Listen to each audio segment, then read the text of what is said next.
Hello students, good morning to one and all who are present here. Myself Dr. Nazim Ahmed, Department of Chemistry. In this video, we will going to discuss about fourth chapter, that is proteins.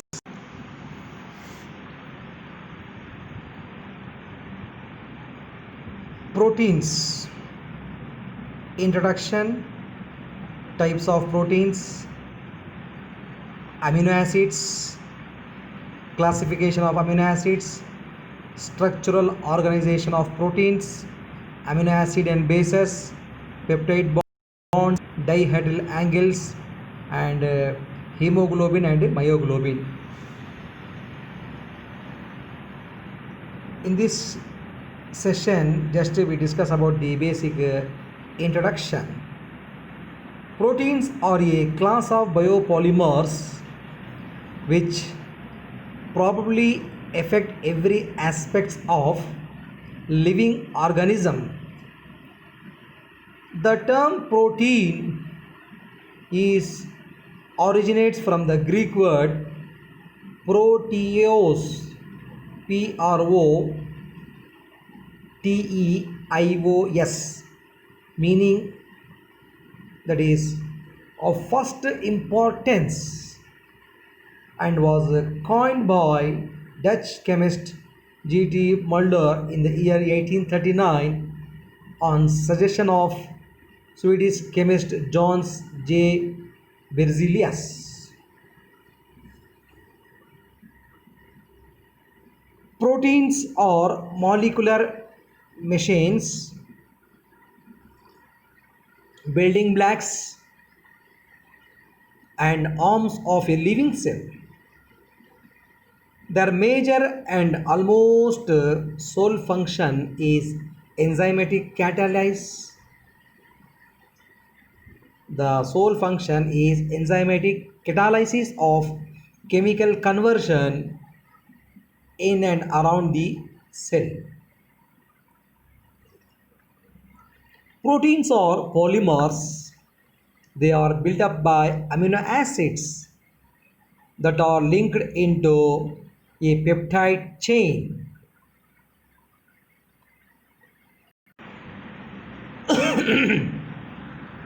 I repeat, that is, the proteins are building blocks of amino acids that are linked into a peptide chain. The chain consists of a chemically regular backbone, main chain, from which various side chain R1, R2 and Rm. Look at this, R1, R2 going on Rm, that is NH, CH, CO, NH. Okay, so the chain consists of a chemically regular backbone, main chain, from which various side chain. Now there are 20 main species of amino acids residue. Their position in the protein chain is gene encoded. Their position is gene encoded. Okay, chain in gene encoded. The peptide bond allows for rotation of proteins, and therefore protein can fold and orient the R group into favorable positions. Protein shape is determined by the sequence of amino acids. Look at this, protein shape is determined by the sequence of amino acids. This NH, this CO, NH. Okay, according to their environmental conditions and general structure, proteins are classified into three classes. One is the fibrous protein, second one is membrane proteins, and third one is globular proteins. It is broadly classified into three types. Hello students, please make note of it. Take a note and paper and make note of it. It is broadly classified into three types. One is the fibrous proteins, second one is membrane proteins, and third one is globular proteins. Proteins, fibrous proteins are chiefly fibrous proteins. These proteins resemble long ribbons or fibers in nature. It is usually water deficient aggregates. Their structure is usually highly hydrogen bonded, regular, and maintained mainly by interaction between various chains.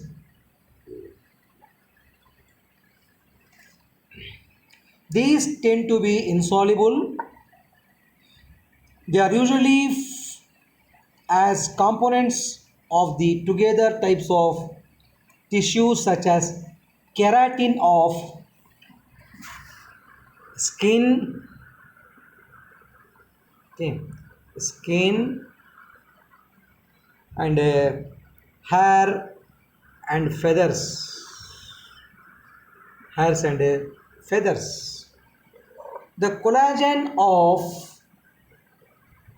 tendons, elastin of ligaments, and silk fibrine belong to this class. They are insoluble in water and other common solvents. So they are usually found in tissues such as skin of keratins of skin, hair and feathers. The second one is membrane proteins. It resides in a water deficient membrane environment. Although they are partly project into water, the intramembrane proteins are highly regular and highly hydrogen bonded but restricted in size by the membrane thickness.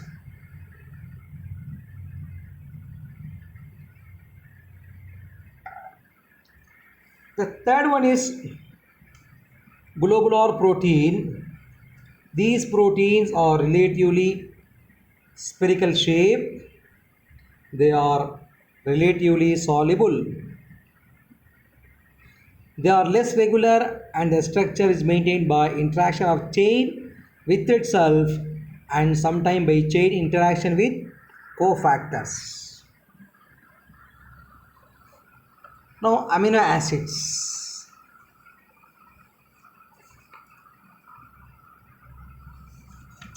Amino acids are the basic structural constituents of naturally occurring proteins. They all consist of amino group, this one NH3, and a carboxylate group COO. Next one is hydrogen atom, this one hydrogen. This is 1, this is 2, hydrogen is 3, and a substituent group 4, that is R, called side chain bounded to a central atom, carbon atom. This one is fifth one. Okay. So amino acid, the name implies is a difunctional compound which contains both amino and carboxyl group. It contains amino group as well as carboxyl group. These may be regarded as a derivative of carboxylic acid, which a hydrogen atom has been replaced by an amino group. On the basis of the position of amino group with respect to the carboxyl group, these are classified as alpha, beta and gamma amino acids. Most of the amino acids which occur as components of proteins are alpha amino acids and have this general formula. One is the amino group, second one is carboxyl group, third one is hydrogen, fourth one is R group, and fifth one is the carbon. Okay.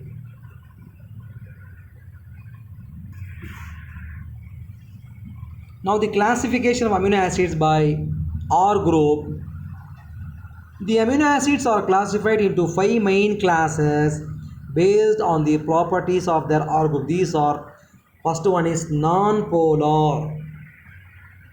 First one is non-polar aliphatic R group. Second one is aromatic. First one is aliphatic. Second one is aromatic.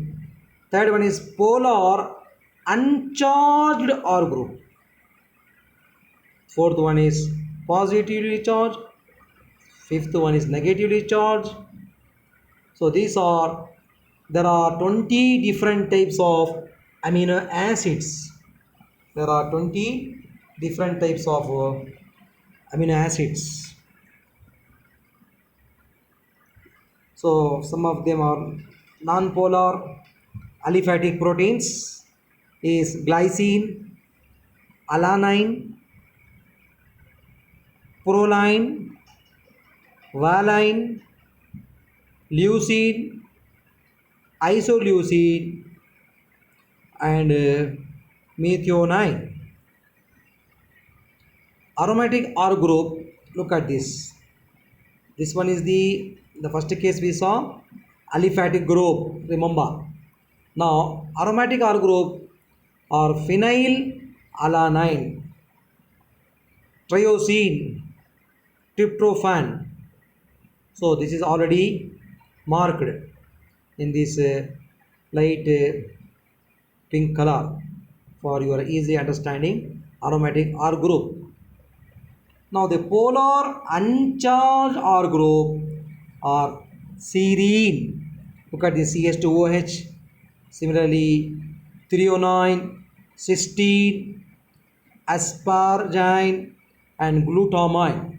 Look at these structures so that you can understand the uncharged R group. Okay, so R group is CH2OH is, it is R group, is it not? So this is R group. Understand? This, all these are. Now the fourth category, positively charged are lysine, arginine and histidine. Lysine, arginine and histidine. Look at this R group. And fifth one is negatively charged group, acidic or aspartate and glutamate. Aspartate and glutamate. So these are all the 5 amino acids. These are all the 5 as we discussed the classification: non-polar, polar, aromatic, aliphatic, positive, negative groups. Now the structural organization of proteins. Proteins, the structural functional features of protein and protein complexes are addressed at the four levels of hierarchical organization.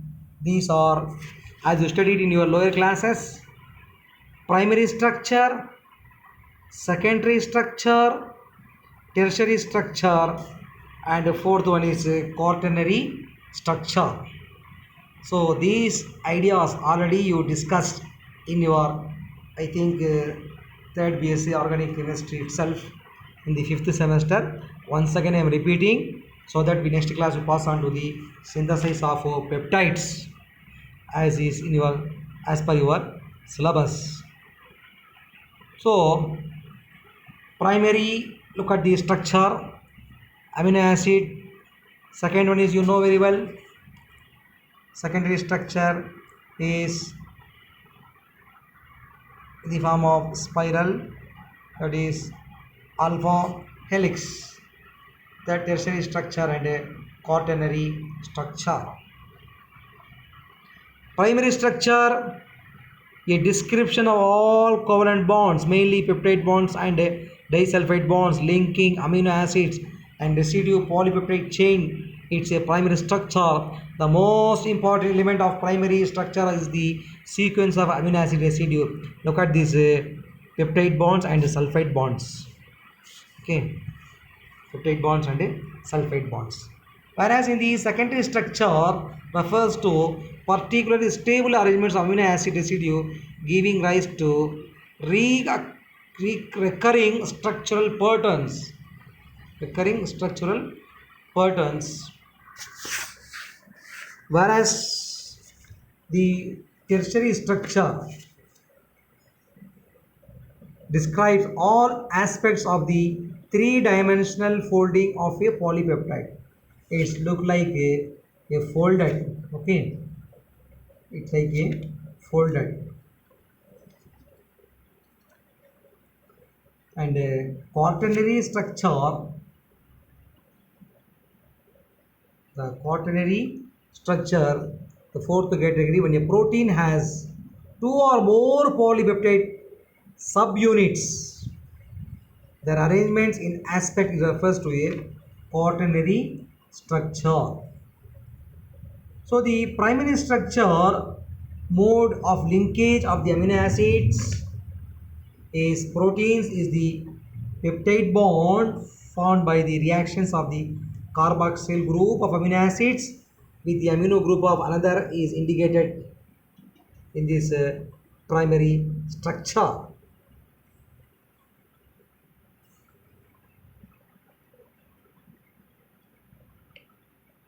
Now the dihedral angles, the diagram shows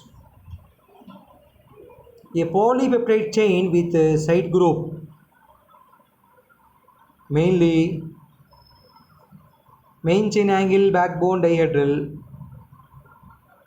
phi and psi. The two things are given here. Okay, the two things are given here, phi and psi. So this is the phi symbol, this is the psi symbol. Remember, defines phi defines as carbon, nitrogen, and similarly carbon alpha and carbon dash likewise. So look at this structure, it is clear that, okay, see alpha, this is already, that is the N nitrogen, hydrogen, and here also you have C1 alpha, and this is C I minus 1 alpha, this is C dash I minus 1. Similarly here also, okay, here also you have C alpha. Similarly you have here also I, C I plus 1, Similarly, these cases you have alpha, beta, gamma. Is carbon alpha, this one is beta, this one is gamma. Okay, so this is the side chain dihedral.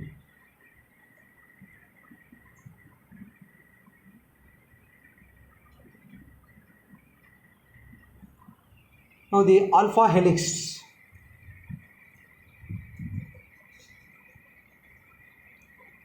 The alpha helix is a stable right-handled helical structure and is also called 3.613 the helix. It is a rod-like structure. It is a rod-like structure. As discussed above, the primary structure deals with the actual arrangements of amino acids in protein. It fails to throw line on the shape, configuration and conformation of the molecule. The secondary structure of a protein deals with the shape in which the long amino acid chain exists, the way in which the protein chains is folded and the nature of the bonds with which establish this structure.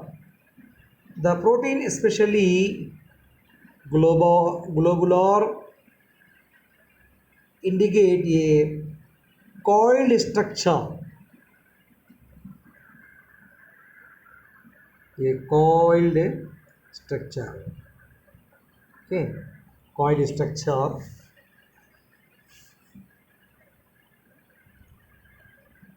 in which peptide bonds are folded in a regular manner. Most of the folding is the result of linking of carboxyl and amide group of the peptide chain by means of hydrogen bonds. The secondary structure has been confirmed by X-ray studies as shown in the figure. The beta sheet.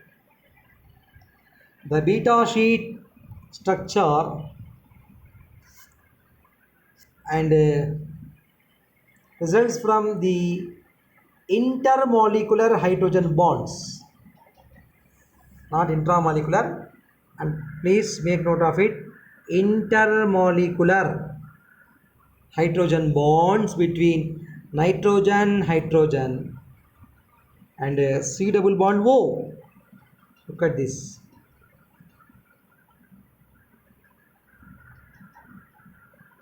C double bond O. Hydrogen. Okay.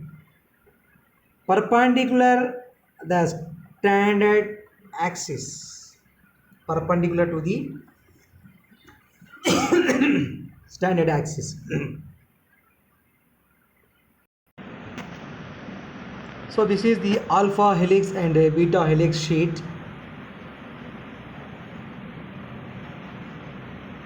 Now the hemoglobin is a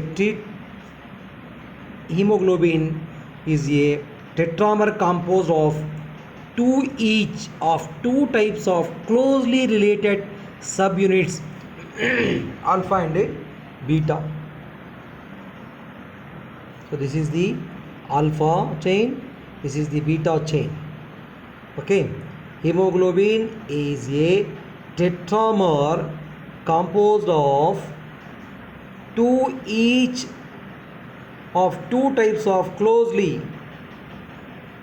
related subunits. Okay, this is alpha, this is beta. Hemoglobin transport oxygen from lungs to tissue.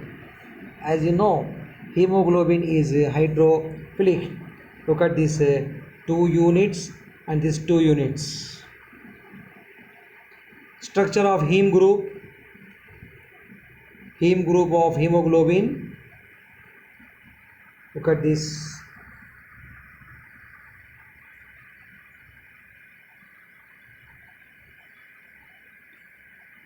Now myoglobin is a monomer. It doesn't have a quaternary structure at all. Myoglobin binds oxygen more tightly than does hemoglobin. This difference in binding energy reflects the movement of oxygen from the blood stream to the cell from hemoglobin to myoglobin. Okay, please make note of it. Movement of oxygen from the blood stream to the cells from hemoglobin to myoglobin. Myoglobin is hydrophilic in outside. Okay, important point. Myoglobin is hydrophilic in outside and hydrophobic in inside. So this is the structure of DNA, RNA and protein. So with that I conclude this basic introduction of this protein topic. So what are the things we discussed today? Just a recall. Yes, introduction, types of proteins, that is globular, membrane and fibrous proteins. Amino acids, we saw aliphatic, aromatic, positive, negative and polar, non-polar. And structural organization of proteins is primary, secondary and tertiary. And also we saw the hemoglobin and myoglobin. With that I conclude this topic. Next class we pass on to peptide synthesis. Okay, thank you one and all.